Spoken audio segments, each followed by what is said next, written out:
সাপড়িলাম। আবার কি খাবার? ইডলি মানে ইটের মতো শক্ত হবে নাকি খাবার? আবার বলছে মুদ্রা, মুদ্রা মানে তো মরা। সারা মরা কোনো কিছু খাওয়াবে নাকি? ওগো, ওসব রিক্সের খাবার না খেয়ে ওই ধসাটা কি বলছে ওই খাবারটা বলো না। তুই ঠিকই বুঝেছি। ও ভাই, তাড়াতাড়ি 3 প্লেট ধোসা নেগা।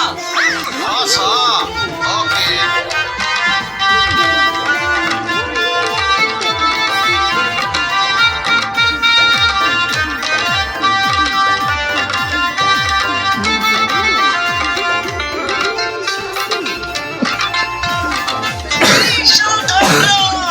তুমি চেন্নাই এসে ধোসা হয়েছো?